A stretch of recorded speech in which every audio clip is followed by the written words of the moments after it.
10 de enero de 1914. Ojinaga, Chihuahua, en la frontera misma con los Estados Unidos.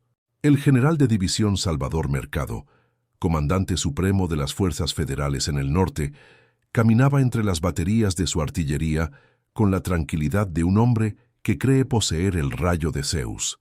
A su alrededor, brillando bajo el sol de invierno, estaban alineados los cañones de campaña Saint-Chamond-Mondragón de 75 milímetros, joyas de la ingeniería franco-mexicana. Estas piezas no eran simples tubos de metal, eran la culminación de décadas de modernización porfirista. Tenían mecanismos de retroceso hidráulico que absorbían el golpe del disparo, miras ópticas alemanas Goers que permitían apuntar a objetivos invisibles a simple vista, y cureñas de acero reforzado diseñadas para resistir el trato más duro. Para Mercado y sus oficiales de Estado Mayor, educados en la rigidez académica del colegio militar, la guerra era una cuestión de balística y geometría. Estaban convencidos de que la chusma de Pancho Villa, esos vaqueros y peones que se acercaban desde el sur envueltos en nubes de polvo, no tenían ninguna oportunidad contra la ciencia militar. Los reportes de inteligencia federal describían a los villistas como una horda indisciplinada, armada con rifles robados y machetes. La artillería es el arma de los reyes, solía decir Mercado, y los bandidos no saben de matemáticas. Sin embargo, a las 4 de la tarde, el aire sobre Ojinaga se rompió con un sonido que los artilleros federales no esperaban.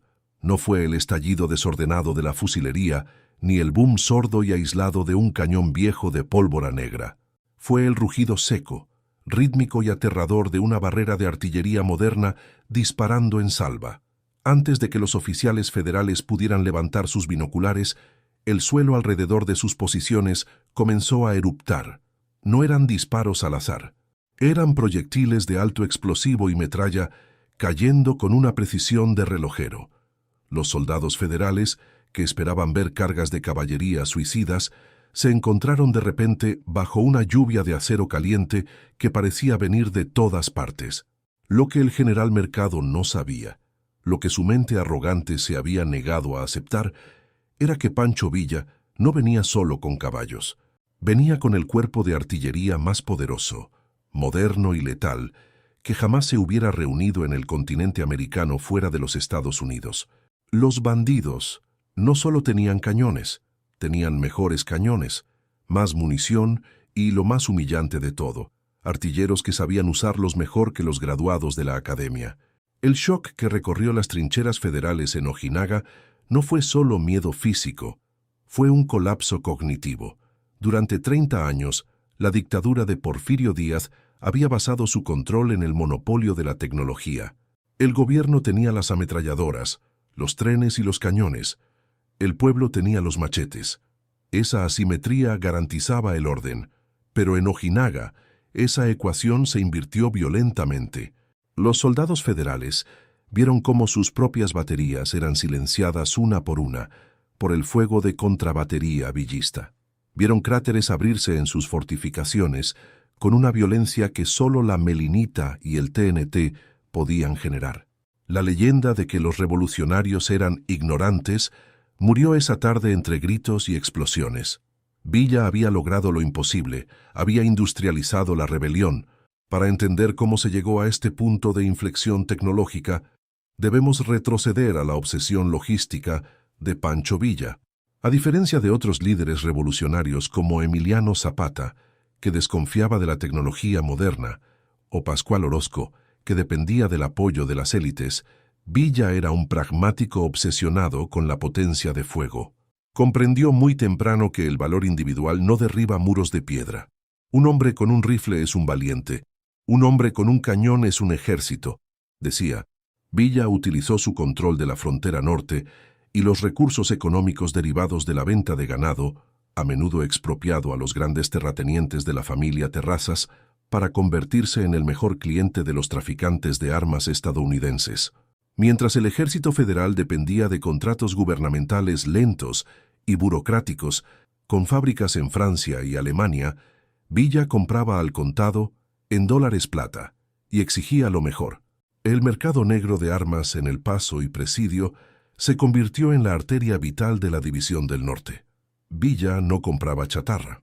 Sus agentes, hombres como Lázaro de la Garza, tenían órdenes estrictas: comprar cañones Schneider-Canet, comprar piezas de montaña Vickers, comprar ametralladoras Colt Browning modelo 1895 y, lo más importante, comprar munición por toneladas.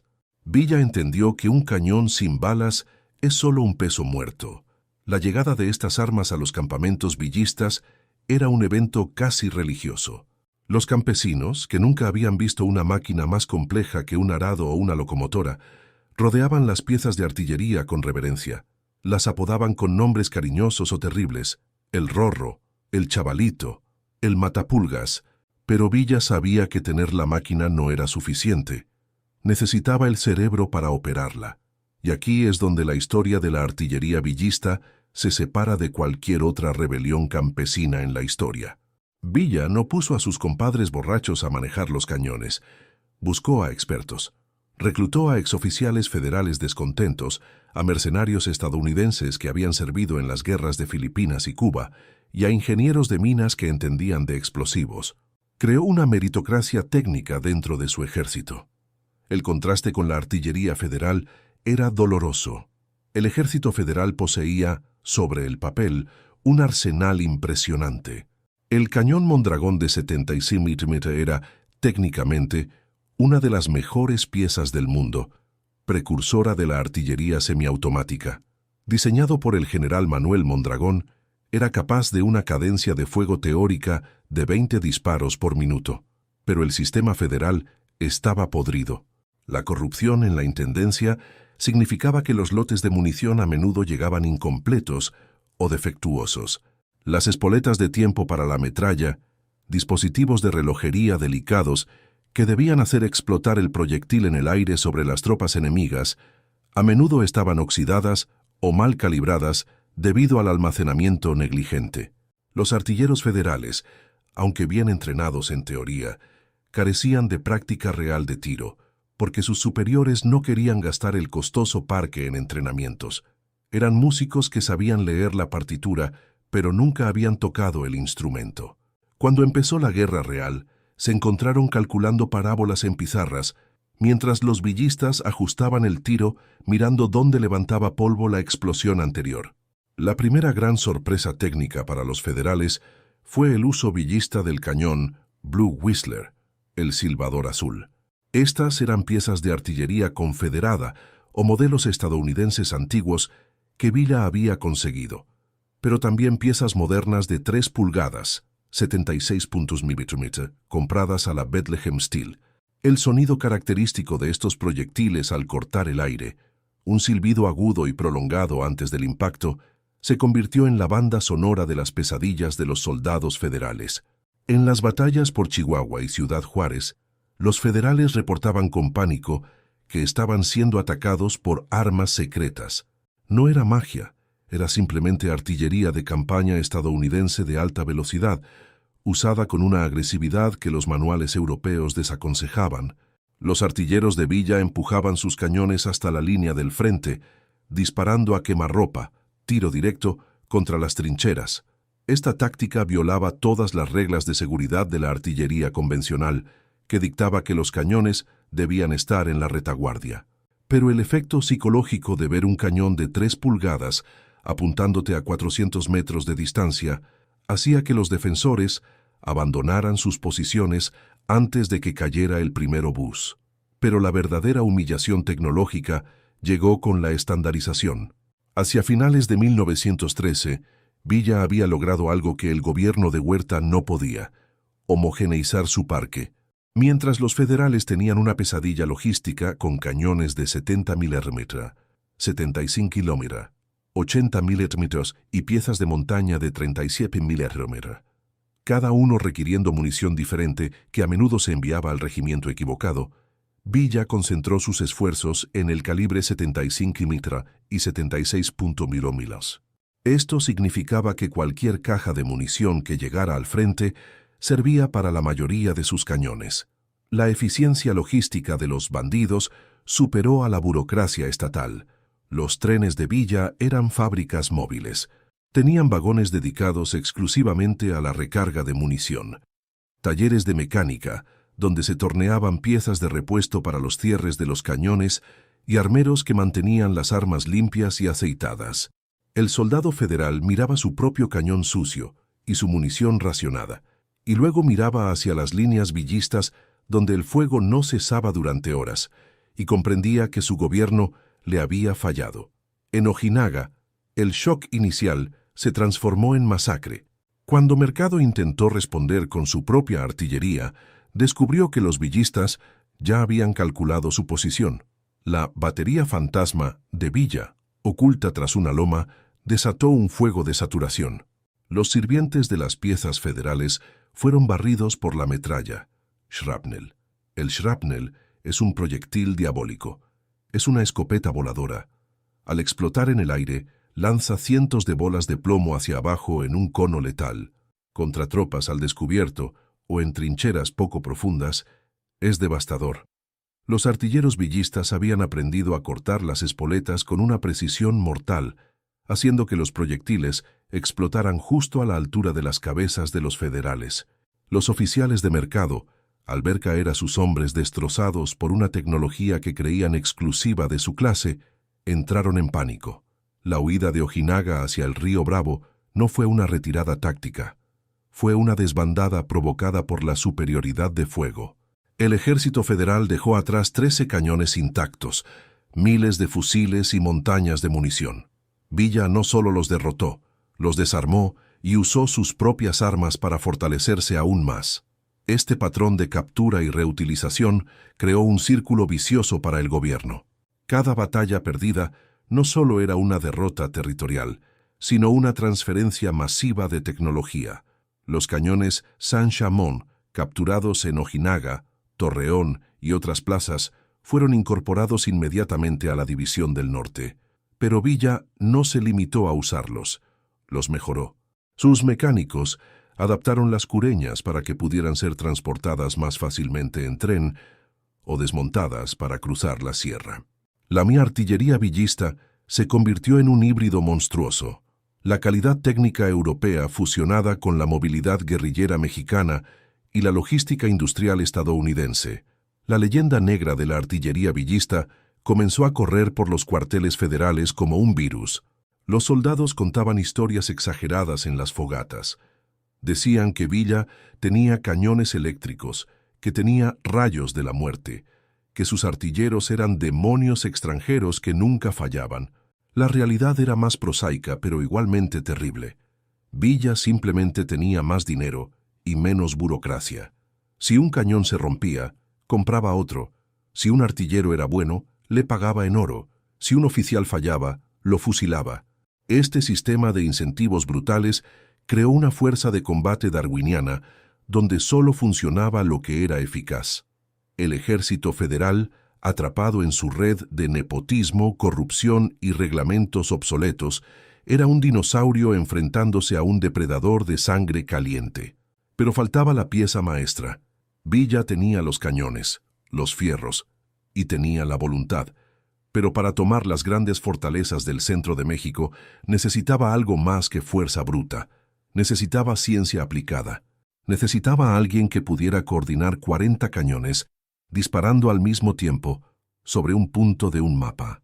Y ese hombre estaba a punto de llegar, bajando de un tren con su uniforme impecable y su mente llena de logaritmos, para darle a la furia de Villa la precisión de un bisturí. La llegada del general Felipe Ángeles a la División del Norte marcaría el fin definitivo de la superioridad federal. Los soldados de Huerta, que ya estaban asustados en Ojinaga, no tenían idea de lo que se les venía encima. Estaban a punto de enfrentarse a la primera Blitzkrieg de artillería del siglo XX, y ellos eran el objetivo de prueba. La toma de Ojinaga fue solo el prólogo. Los cañones capturados allí serían limpiados, renombrados y girados hacia el sur, hacia Torreón. Y en Torreón, la artillería dejaría de ser un arma de apoyo para convertirse en la protagonista absoluta de la batalla. Los federales se habían burlado de los Mauseres oxidados de los rebeldes en 1910. Ahora, en 1914, tenían que mirar por encima de sus parapetos y ver las bocas negras de obuses de 151 metros apuntando directamente a sus cuarteles generales. La risa se había acabado. La era del cañón villista había comenzado y hablaba un idioma que solo entendía de destrucción total. Marzo de 1914. Estación de tren de Chihuahua. Entre el vapor de las locomotoras y el olor a ganado y pólvora, descendió de un vagón un hombre que parecía pertenecer a otro universo. Felipe Ángeles no llevaba sombrero tejano, ni cananas cruzadas, ni espuelas de plata. Vestía un uniforme militar impecable, aunque sin insignias, y cargaba libros bajo el brazo. Los dorados, de Villa, lo miraban con desconfianza.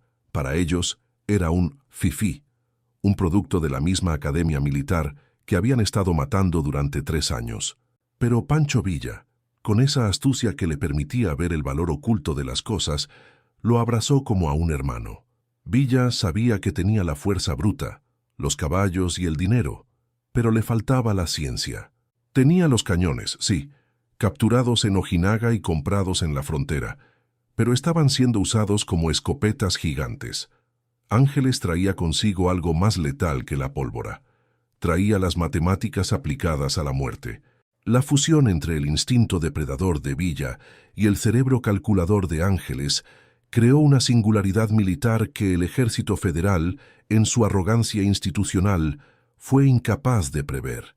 En ese andén de Chihuahua nació la artillería moderna mexicana, no por decreto presidencial, sino por necesidad revolucionaria. La primera orden de Ángeles fue detener el caos logístico. Inspeccionó el parque de artillería de la División del Norte y encontró una colección impresionante, pero desordenada: cañones de montaña Vickers de 70 mm, piezas de campaña Saint-Chamond de 75 mm, obuses pesados de 151 mm, cañones navales de 3 pulgadas y viejas piezas de avancarga. Los artilleros villistas, valientes pero empíricos, disparaban lo que tenían a mano. Ángeles reorganizó la división, agrupó los cañones por calibre y alcance, estandarizó las municiones y, lo más importante, creó escuelas de tiro.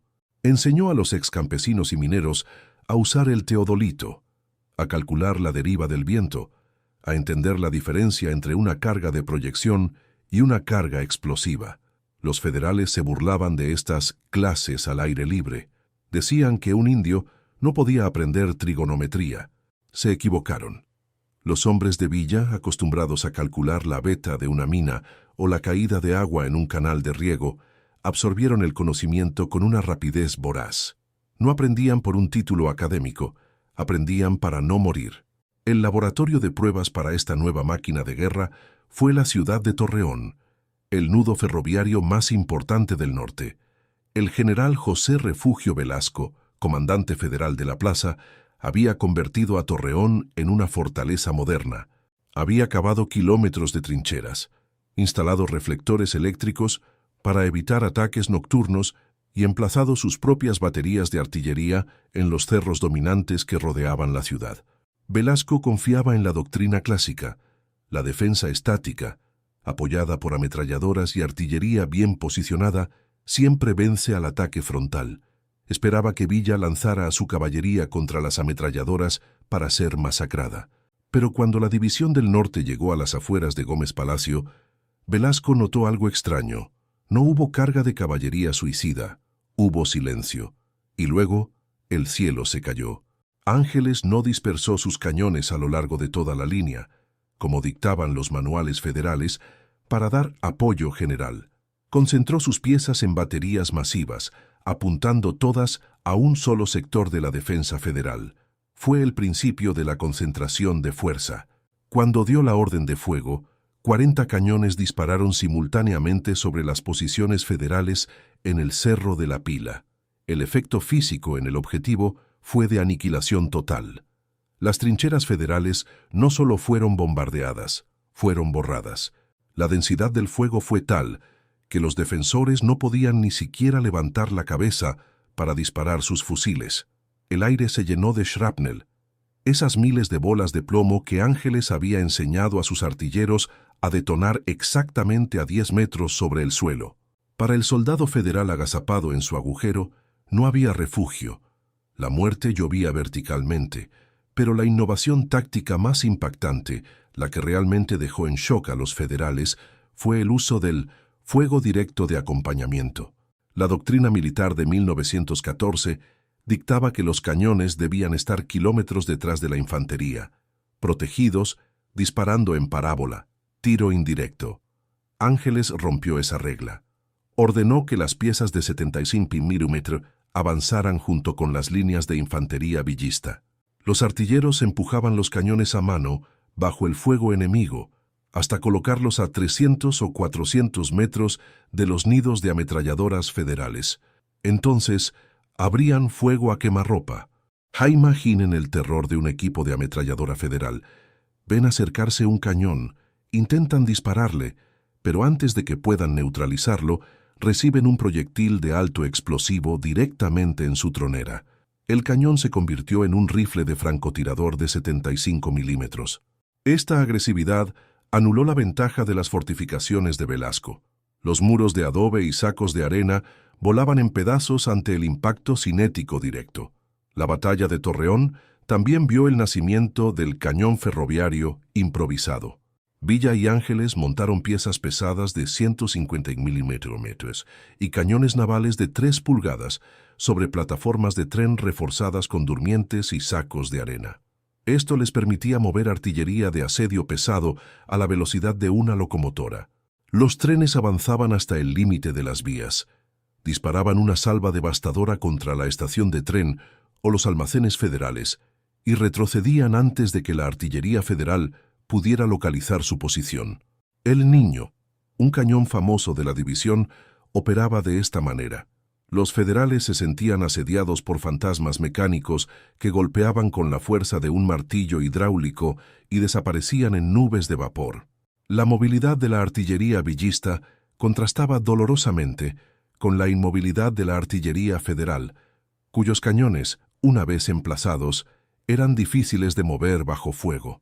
Velasco tenía cañones, pero Villa tenía un sistema de armas móvil. El duelo de artillería en el Cerro de la Pila fue el clímax dramático de esta fase. Los federales tenían la altura, una ventaja táctica tradicional, pero Ángeles tenía la matemática. Calculó las trayectorias para que sus proyectiles cayeran justo detrás de las crestas donde se escondían los federales. Tiro de enfilada y de revés. Los artilleros federales, que se creían seguros detrás de la roca, empezaron a morir destrozados por explosiones que parecían violar las leyes de la física. La moral federal se quebró. No estaban siendo derrotados por el valor de los rebeldes, sino por una competencia técnica superior. Los oficiales de Velasco, graduados de Chapultepec, miraban con impotencia cómo sus baterías eran silenciadas una por ex campesinos que ajustaban el tiro con una frialdad profesional. El mito de la superioridad de casta se desmoronó bajo el peso del TNT. La noche jugó un papel psicológico crucial. Velasco contaba con sus reflectores eléctricos para iluminar el campo de batalla y permitir que sus ametralladoras y cañones siguieran matando en la oscuridad. Ángeles respondió apuntando sus cañones no a las tropas, sino a los generadores y a los propios reflectores. Uno por uno, los ojos eléctricos de la defensa federal fueron apagados por disparos precisos. La oscuridad volvió a cubrir Torreón. Y en esa oscuridad, el bombardeo villista continuó. Ángeles instituyó el fuego de hostigamiento, disparos aleatorios e impredecibles durante toda la noche sobre los cuarteles y las líneas de suministro. El objetivo no era matar, sino impedir el sueño. El soldado federal, exhausto, hambriento y con los nervios destrozados, escuchaba el silbido del Blue Whistler en la oscuridad y sentía que la muerte era una lotería inevitable. Después de 3 noches sin dormir, la capacidad de combate de la guarnición se redujo a la mitad sin necesidad de un asalto de infantería. Cuando finalmente las tropas de Villa asaltaron las posiciones ablandadas, encontraron trincheras llenas de hombres aturdidos, sordos por las conmociones cerebrales de las explosiones cercanas y ametralladoras destruidas o abandonadas. La artillería había hecho el trabajo sucio. La toma de Torreón no fue una carga heroica al estilo del siglo XIX, fue una operación de armas combinadas del siglo XX. Infantería, caballería y artillería trabajaron en concierto. Cuando la caballería flanqueaba, la artillería cortaba la retirada. Cuando la infantería se atascaba, la artillería abría brecha. Los federales, que operaban sus armas por separado, sin coordinación entre ramas, fueron desmembrados sistemáticamente. El botín de Torreón fue la confirmación final del cambio de paradigma. Villa capturó trenes enteros de munición que Velasco no pudo evacuar. Capturó piezas de artillería pesada, incluyendo los temidos cañones Mondragón de 80 mm y miles de proyectiles. Pero lo más importante fue la captura de los libros de claves y los mapas de tiro federales. Ángeles pudo estudiar cómo pensaba el enemigo, confirmando que su doctrina era rígida y predecible. La División del Norte salió de Torreón no solo más grande, sino infinitamente más peligrosa. Ahora tenían la confianza absoluta de que podían romper cualquier fortificación que el gobierno les pusiera enfrente. Los soldados rasos villistas, que antes temían al cañón, ahora lo amaban. Lo limpiaban, lo adornaban con flores, le cantaban corridos. El cañón se había convertido en el tótem de su poder, la prueba tangible de que ya no eran esclavos, sino conquistadores. La noticia de la caída de Torreón y la eficacia de la artillería villista causó pánico en la Ciudad de México. El dictador Victoriano Huerta, él mismo un artillero y antiguo ingeniero, entendió mejor que nadie lo que significaba. Significaba que sus defensas estáticas eran obsoletas.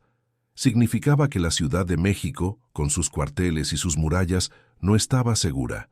Si Ángeles podía demoler los cerros de Torreón, podía demoler el Palacio Nacional. Huerta intentó comprar más armas en Europa, pero el bloqueo estadounidense y el inicio de la Primera Guerra Mundial cerraron los mercados.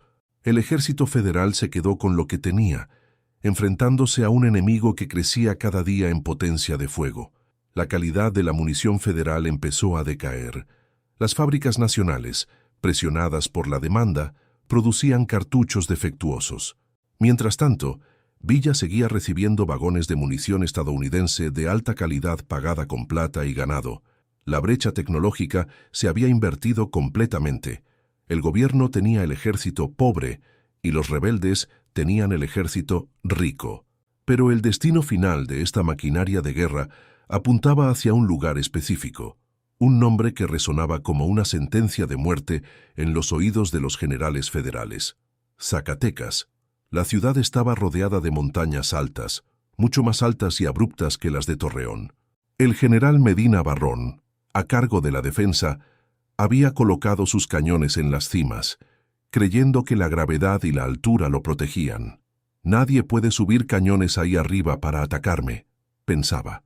No sabía que Felipe Ángeles ya estaba diseñando arneses especiales para desmontar sus piezas de 75 mm y subirlas a lomo de mula por senderos de cabras. La próxima batalla no sería solo un duelo de artillería, sería una demostración de ingeniería imposible. Los soldados federales en Zacatecas miraban al cielo esperando ver nubes, sin saber que pronto verían fuego lloviendo desde ángulos que la geometría militar consideraba inexistentes. El shock de Ojinaga y Torreón había sido terrible, pero lo que les esperaba en Zacatecas redefiniría el concepto de infierno en la tierra. Antes de subir a los cerros de Zacatecas y ser testigos de cómo la artillería revolucionaria demolió la fortaleza más grande del gobierno, si quieres entender la historia militar de nuestra región con este nivel de detalle técnico y táctico, suscríbete ahora mismo al canal Archivo de Guerras Latinas. Simpus. Tu apoyo es la carga propulsora que mantiene vivo este proyecto. Junio de 1914. Zacatecas. La ciudad era una trampa geográfica natural, una cuenca profunda rodeada de cerros abruptos que parecían tocar el cielo. El Grillo, la Bufa, la Sierpe, Loreto. El general Luis Medina Barrón, comandante de las fuerzas federales, había convertido esta topografía en una fortaleza de la era industrial. Había emplazado sus mejores baterías de artillería pesada en las cimas, creando un paraguas de fuego que cubría todo el valle. Medina Barrón, mirando desde sus binoculares en la altura, se sentía invencible. La lógica militar convencional estaba de su lado. Quien controla la altura, controla la batalla. Un cañón disparando desde arriba tiene más alcance y visibilidad. Un cañón disparando desde abajo tiene que luchar contra la gravedad. Si Villa intenta asaltar estos cerros, dijo a su Estado Mayor, sus hombres serán carne picada antes de llegar a la mitad de la ladera. Los artilleros federales dormían tranquilos junto a sus piezas Krupp y Mondragón, confiados en que la geometría los protegía. No podían imaginar que Felipe Ángeles no venía a pelear contra la geometría, sino a reescribirla. La llegada de la División del Norte a las estaciones de Calera y Morelos fue el preludio de una hazaña logística sin precedentes. Ángeles y Villa dedicaron 2 días enteros al reconocimiento. Mientras los oficiales federales esperaban un ataque frontal masivo y a lo macho por el camino principal, Ángeles estaba calculando ángulos de elevación. Se dio cuenta de que los cerros federales, aunque altos, estaban dominados por picos aún más altos y lejanos, como el Cerro de la Veta Grande. Pero había un problema. No había caminos para subir artillería pesada a esas cimas. Eran senderos de cabras, pendientes de roca suelta y matorrales espinosos. Para el pensamiento militar federal, mover un cañón de 1 tonelada por ahí era imposible. Para la División del Norte, imposible era solo una palabra que significaba más esfuerzo. La noche del 22 de junio, bajo el amparo de la oscuridad, comenzó la operación de ingeniería más audaz de la Revolución. Los artilleros villistas desmontaron sus cañones de 75 mm y las piezas de montaña de 70 mm. Cargaron los tubos de acero, las cureñas y las ruedas en mulas, o sobre las espaldas de cientos de hombres que actuaron como bestias de carga. Subieron en silencio, metro a metro, resbalando en la piedra, con los pulmones ardiendo por el esfuerzo y el aire enrarecido de la altura. Cuando las mulas no podían seguir, los hombres tiraban de cuerdas. Fue una movilización faraónica. Al amanecer del 23 de junio, cuando la niebla se disipó, los vigías federales en el Cerro del Grillo miraron hacia las crestas vecinas que consideraban inaccesibles y vieron lo impensable: el brillo metálico de docenas de cañones apuntándolos desde arriba. Ángeles había logrado flanquear la altura. Había puesto su artillería en el techo del mundo. A las 10:00 de la mañana, un disparo de señal rompió el silencio. Lo que siguió no fue un bombardeo, fue una ejecución técnica. La artillería villista, disparando desde posiciones dominantes y ocultas, desató un huracán de fuego sobre las trincheras federales. La sorpresa fue absoluta. Los artilleros federales intentaron devolver el fuego, pero sus cañones estaban emplazados para disparar hacia el valle, no hacia las cimas vecinas. Tuvieron que girar las cureñas, exponerse fuera de sus parapetos, improvisar, y en ese caos la precisión de Ángeles brilló. Sus artilleros concentraron el fuego en las baterías enemigas, fuego de contrabatería. Uno por uno, los cañones federales fueron silenciados. Proyectiles de alto explosivo impactaban directamente en las posiciones de artillería del Grillo, lanzando ruedas, hombres y metal retorcido al aire. El shock que habían sentido los federales en Ojinaga se multiplicó aquí por 10. No solo estaban siendo bombardeados, estaban siendo cazados por un enemigo que no podían ver ni alcanzar. El efecto del shrapnel villista sobre la infantería federal fue devastador. Las trincheras en los cerros eran abiertas, sin techos blindados. Cuando los proyectiles de Ángeles explotaban en el aire sobre ellas, la lluvia de balas de plomo convertía las zanjas de protección en tumbas colectivas. Los soldados federales, aterrorizados, se pegaban al suelo, pero no había dónde esconderse. El fuego venía de múltiples direcciones. Ángeles había creado una zona de muerte cruzada. Mientras los cañones pesados machacaban las fortificaciones, las piezas de montaña más ligeras disparaban contra los nidos de ametralladoras que bloqueaban el avance de la infantería villista. Fue la primera vez que se vio una coordinación tan perfecta. La artillería limpiaba el camino metros delante de los soldados de a pie, un precursor del fuego de barrera rodante o creeping barrage de la Primera Guerra Mundial. La toma de los cerros del Grillo y la Bufa no fue solo producto del valor de la infantería que subía, Fue posible porque la artillería había roto la moral del defensor. Cuando los villistas llegaron a las trincheras federales, encontraron a muchos soldados enemigos en estado de shock catatónico, incapaces de disparar, con sangre saliéndoles de los oídos por la concusión de las explosiones constantes. Encontraron ametralladoras intactas pero abandonadas, con sus servidores muertos alrededor por la metralla precisa. La tecnología de la División del Norte había neutralizado la ventaja geográfica de Medina Barrón. El general federal, viendo caer sus bastiones uno tras otro en cuestión de horas, no podía procesar lo que sucedía. Su mundo de reglas militares fijas se había derrumbado. Había sido derrotado por una combinación de fuerza bruta minera y matemáticas balísticas superiores. Con los cerros en manos de Villa, la batalla entró en su fase más sangrienta, la aniquilación de la ciudad. Ángeles ordenó mover rápidamente los cañones capturados y los propios hacia las cimas recién tomadas, apuntando ahora hacia el centro de Zacatecas, donde se aglomeraba el resto del ejército federal en pánico. La ciudad se convirtió en una ratonera. Desde la altura, los artilleros villistas tenían una vista perfecta de las calles, las plazas y los patios. Podían elegir blancos individuales. Un cañón de 75 mm apuntando hacia abajo es un arma terrorífica. Los proyectiles caían casi verticalmente, atravesando techos de casas y explotando en los sótanos donde se refugiaban los oficiales.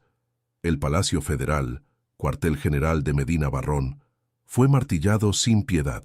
No había lugar seguro en Zacatecas. El colapso final ocurrió cuando los federales intentaron huir. La única salida era el camino hacia Guadalupe, al sur. Medina Barrón ordenó la retirada general. Miles de soldados, mezclados con civiles y equipo, se lanzaron a la carretera. Pero Ángeles había previsto esto. Había mantenido una reserva de artillería y ametralladoras posicionadas para cubrir esa ruta de escape. Cuando la columna federal llenó el camino, la trampa se cerró. Fue una masacre industrial. Los cañones disparaban a cero, es decir, con las espoletas graduadas para explotar al impacto instantáneo, maximizando la fragmentación entre la masa de gente. Los caballos se desbocaban, los camiones volcaban, los hombres se pisoteaban. El camino a Guadalupe se convirtió en un río de sangre y chatarra. La artillería no solo derrotó al enemigo, lo desmembró. En un último acto de desesperación wagneriana, o quizás por un accidente provocado por el fuego de artillería villista, el polvorín central de los federales explotó. La detonación fue tan masiva que se sintió como un terremoto a kilómetros de distancia. Una nube de hongo se elevó sobre Zacatecas, lanzando escombros del tamaño de coches sobre la ciudad. Manzanas enteras desaparecieron. Cientos de soldados federales y rebeldes murieron instantáneamente. Fue el punto final simbólico del ejército federal. Su propia munición, acumulada para defender el régimen, se había convertido en su pira funeraria. Para los soldados villistas que observaban desde los cerros, cubiertos de polvo y pólvora, esa explosión fue la confirmación de que habían ganado. El dios de la guerra estaba de su lado. Al caer la tarde, el silencio que cubrió Zacatecas era más aterrador que el ruido. Entre las ruinas humeantes, los hombres de Villa inspeccionaron el botín. Lo que encontraron confirmó la superioridad absoluta de su artillería. Encontraron cañones federales con los tubos reventados por el sobrecalentamiento o por munición defectuosa. Encontraron baterías enteras que no habían disparado ni un solo tiro porque sus oficiales huyeron ante la primera salva villista. Pero también encontraron algo más. Miles de cajas de munición de 75 mm y 80 mm intactas. El ejército federal había muerto rico en pertrechos, pero pobre en espíritu y técnica. Villa y Ángeles incorporaron inmediatamente esas armas a su arsenal. La División del Norte salió de Zacatecas con más cañones de los que tenía al llegar. Se había convertido en una fuerza monstruosa, capaz de nivelar cualquier ciudad de México. El impacto psicológico de Zacatecas en el resto de las guarniciones federales del país fue devastador. La noticia corrió por telégrafo. Zacatecas cayó en 8 horas. La artillería de Villa no falla. Los comandantes federales en el centro y sur del país, que antes se sentían seguros detrás de sus muros, ahora miraban al horizonte con terror. Sabían que si Villa llegaba con sus cañones niños y sus artilleros matemáticos, no tendrían oportunidad. La rendición psicológica precedió a la rendición militar. En muchas plazas, los federales abandonaron sus cañones sin pelear, prefiriendo huir que enfrentarse a la tormenta de acero de Ángeles. Sin embargo, la victoria de Zacatecas también sembró la semilla de la discordia política. Venustiano Carranza, el primer jefe, observaba el poder de la artillería villista no con admiración, sino con miedo profundo. Sabía que quien controlara esos cañones controlaba México. Carranza no tenía una fuerza comparable. Su general, Álvaro Obregón, era un genio táctico, pero no tenía el parque de artillería pesada de Villa. Esto llevó a Carranza a maniobrar políticamente para detener a Villa, cortándole el carbón y los suministros, impidiéndole avanzar hacia la Ciudad de México. La guerra de los cañones. Contra Huerta terminó, pero estaba a punto de comenzar la guerra entre los revolucionarios. Y en esta nueva fase, la artillería jugaría un papel diferente. Ya no se trataría de demoler fortalezas de piedra, sino de enfrentarse en campo abierto, donde la movilidad y la ametralladora desafiarían la supremacía del cañón pesado. Pero en ese momento, en junio de 1914, Pancho Villa era el amo de la guerra. Había demostrado que unos bandidos podían dominar la tecnología más compleja de su tiempo. Había humillado a la casta militar en su propio juego. Los soldados federales que sobrevivieron a Zacatecas nunca olvidaron el sonido de los obuses villistas. Años después, viejos veteranos contarían a sus nietos no sobre las cargas de caballería, sino sobre el momento en que el cielo se abrió y llovió fuego con precisión matemática. El shock tecnológico había sido total. El ejército federal no fue derrotado por el número de enemigos. Fue derrotado porque se volvió obsoleto en una sola mañana. En el último bloque de esta historia, veremos el destino final de esta artillería legendaria.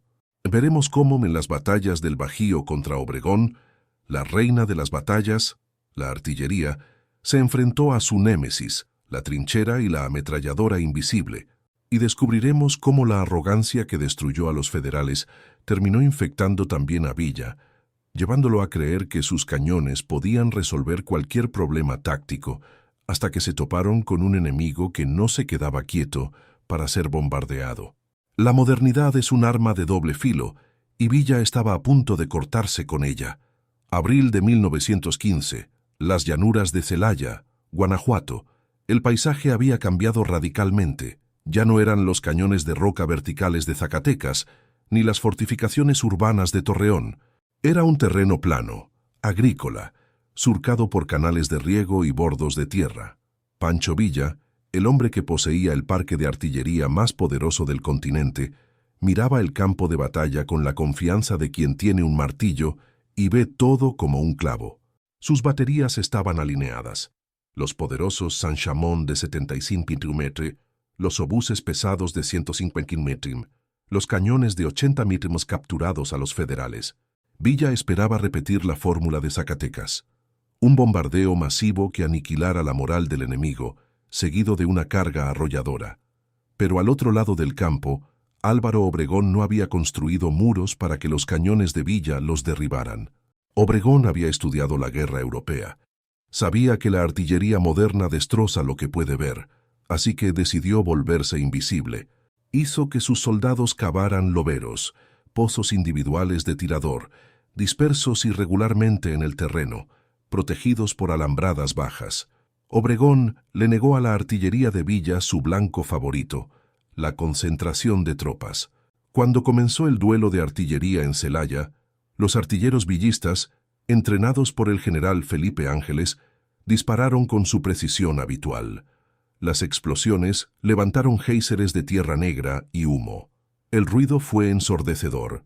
Villa, observando desde la retaguardia, sonrió. Creyó que nada podía sobrevivir a ese infierno. Pero la física del bombardeo en terreno blando es diferente a la del terreno rocoso. En Zacatecas, los proyectiles golpeaban la roca y la metralla rebotaba y se multiplicaba. En los campos de cultivo de Celaya, los proyectiles de alto explosivo se enterraban en la tierra suave antes de detonar, absorbiendo gran parte de la fragmentación letal. y el shrapnel, diseñado para matar tropas al descubierto, pasaba inofensivamente sobre las cabezas de los soldados obregonistas agazapados en sus agujeros. El shock tecnológico que había paralizado a los federales no funcionó con las tropas constitucionalistas. Estos hombres también eran revolucionarios, conocían el sonido del cañón y, por más importante aún, confiaban en su general y en sus trincheras. El fracaso de la artillería en Celaya se hizo evidente de la manera más trágica posible. Cuando la infantería y caballería villista avanzaron, creyendo que el enemigo había sido ablandado o destruido, se encontraron con que las ametralladoras de Obregón estaban intactas. Los nidos de ametralladoras, blancos pequeños y bien camuflados, habían sobrevivido al bombardeo. Se desató la carnicería. Los cañones de Villa, que en Torreón habían abierto el camino, ahora eran espectadores impotentes. No podían disparar sobre las líneas enemigas sin matar a sus propios hombres que cargaban en masa. La falta de comunicación telefónica o por señales avanzadas impidió coordinar un fuego de barrera rodante que protegiera el avance. La artillería, la reina de las batallas de 1914, fue destronada en 1915 por la ametralladora defensiva y el alambre de púas. Pero la derrota en Celaya no fue el fin, sino el comienzo de una agonía logística. En las batallas subsecuentes del Bajío, Trinidad y León, la División del Norte se enfrentó a un problema más grave que la táctica, la escasez de munición. La Primera Guerra Mundial en Europa había absorbido la producción global de explosivos y fulminantes. Estados Unidos, bajo la presidencia de Woodrow Wilson, comenzó a restringir la venta de armas a Villa, apostando ahora por Carranza. Los cañones villistas, esas bestias hambrientas, empezaron a racionar su dieta. Ángeles tuvo que ordenar fuego selectivo. Ya no había barreras de saturación. Cada disparo tenía que contar. Y aquí surgió el fantasma de la munición hechiza. Las fábricas improvisadas de Villa en Chihuahua producían proyectiles que a menudo no tenían las especificaciones exactas. Proyectiles que se atascaban en la recámara, que no detonaban al impacto o, peor aún, que explotaban dentro del tubo, matando a sus propios servidores. Los artilleros villistas, que antes acariciaban sus cañones con amor, empezaron a mirarlos con miedo. La máquina infalible se estaba volviendo temperamental. El duelo de artillería en la batalla de León, donde Obregón perdió su brazo por el estallido de una granada villista, prueba de que la artillería de Ángeles seguía siendo peligrosa, fue el último gran enfrentamiento convencional. Fue una batalla de desgaste. Los cañones de Villa disparaban, pero los de Obregón respondían con igual o mayor intensidad, abastecidos por las líneas de suministro de Veracruz que Carranza controlaba. Obregón tenía acceso al mercado mundial. Villa estaba siendo estrangulado. La superioridad técnica se había nivelado. Los federales habían quedado en shock porque no tenían nada comparable. Obregón no quedó en shock porque él también tenía cañones modernos y sabía que no eran mágicos. La tragedia final de la artillería villista llegó con la disolución de la División del Norte. Tras las derrotas, el ejército de Villa comenzó una retirada dolorosa hacia el norte, hacia su santuario en Chihuahua. Pero un ejército en retirada no puede cargar con piezas de artillería pesada. Los trenes no tenían carbón. Las vías estaban siendo destruidas por los propios villistas para frenar a Obregón. Los grandes cañones, los San Chamón y los Mondragón que habían hecho temblar a México, se convirtieron en lastres insoportables. Eran anclas de acero que frenaban la huida. La decisión de abandonar la artillería fue desgarradora. Los artilleros lloraban. Esos cañones eran sus compañeros, sus ídolos, la fuente de su orgullo. Hubo ceremonias fúnebres improvisadas, en lugares secretos de la sierra, en cuevas profundas o enterrados bajo metros de tierra en el desierto. Los villistas sepultaron sus mejores piezas. Al niño, al herrorro, al silbador. Los engrasaron con manteca, envolvieron los mecanismos de puntería en trapos y los escondieron, con la esperanza ingenua de volver por ellos algún día para retomar la ofensiva. Muchos de esos cañones siguen ahí, perdidos en la geografía de Chihuahua, esqueletos de acero de un sueño muerto. Otros fueron inutilizados, Reventaron los cierres con explosivos o clavaron los mecanismos para que Obregón no pudiera usarlos. El ejército federal había perdido sus cañones por cobardía. Villa los perdió por necesidad logística. La separación de Villa y Felipe Ángeles fue el clavo final. Villa, amargado por la derrota, decidió volver a la guerra de guerrillas. «La artillería me estorba», dijo. «Para un guerrillero que vive a salto de mata, un cañón es inútil».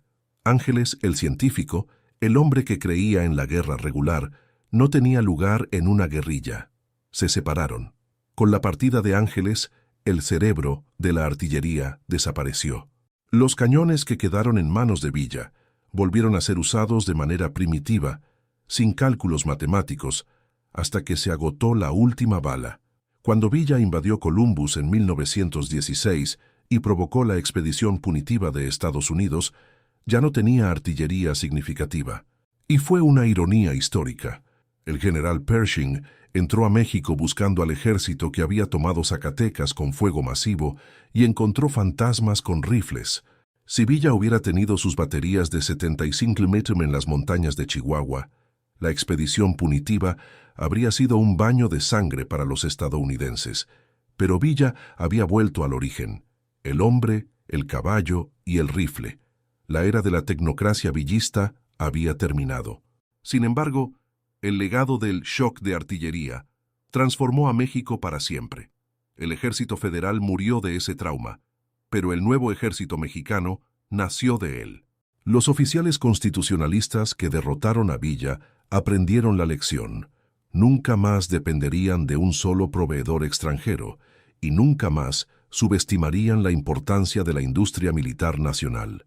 Se creó el Departamento de Establecimientos Fabriles y Aprovisionamientos Militares, hoy Industria Militar, con el objetivo de fabricar sus propios cañones y municiones. México comenzó a producir sus propias armas para no volver a sufrir el estrangulamiento que mató a la División del Norte. Además, el perfil del oficial cambió. Ya no bastaba con ser un aristócrata con un apellido bonito. Había que saber matemáticas. La influencia de Felipe Ángeles, aunque fue fusilado en 1919 tras regresar del exilio para intentar unirse a Villa de nuevo, perduró en la doctrina militar. Se reconoció que la artillería no es un arma de fuerza bruta, sino de inteligencia. Los manuales de tiro de la División del Norte, escritos a mano en cuadernos escolares por exmineros, se estudiaron en secreto. Habían demostrado que el mexicano común tenía una capacidad técnica innata que el racismo porfirista había negado. Hay una anécdota final que resume la mística de estas armas. Años después de la Revolución, campesinos en el norte encontraban a veces proyectiles de artillería sin explotar en sus campos. En lugar de llamar a las autoridades, los guardaban como reliquias sagradas en sus altares domésticos. Eran los huevos de Villa, recordatorios físicos del tiempo en que los pobres tuvieron el poder de hacer temblar la tierra. El shock que sintieron los soldados federales en Ojinaga y Zacatecas se convirtió en orgullo para los sobrevivientes villistas. «Nosotros teníamos los cañones grandes», decían los viejos en las cantinas. «Nosotros hicimos correr a los pelones con puro cañonazo». La historia de la artillería de Pancho Villa es la historia de una anomalía histórica. Fue el único momento en la historia de las revoluciones latinoamericanas en que una fuerza insurgente logró no solo igualar, sino superar tecnológicamente al Estado establecido en una guerra convencional a gran escala. No fue una guerra de guerrillas asimétrica en el sentido tradicional, fue una guerra donde el rebelde tenía el mazo más grande. El ejército federal colapsó porque su visión del mundo era estática. Creían que la tecnología era un derecho divino de la élite. Cuando vieron que los de abajo podían dominar esa tecnología, su universo moral se desintegró. No pudieron procesar que un campesino pudiera usar un goniómetro.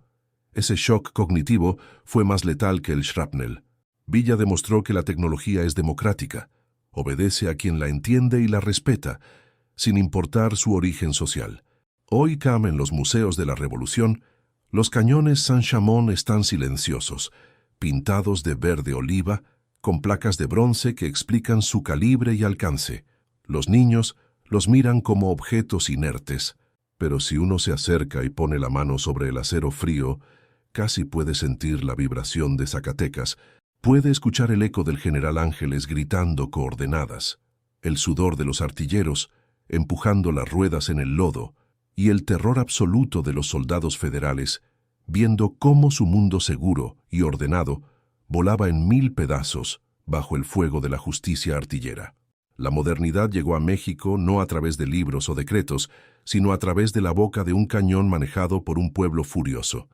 Y ese estruendo, aunque lejano, todavía resuena en la memoria de una nación que aprendió que el poder se toma, se calcula y se dispara. Gracias por acompañarnos en este recorrido explosivo por la tecnología de la Revolución Mexicana. Si esta serie te ha ayudado a entender que la guerra no es solo valor, sino también ciencia, logística y acero, suscríbete a Archivo de Guerras Latinas. Aquí desarmamos la historia pieza por pieza para ver cómo funciona por dentro. Comparte este video para que la lección de Felipe Ángeles y sus artilleros no se pierda en el silencio del desierto. Hasta la próxima salva.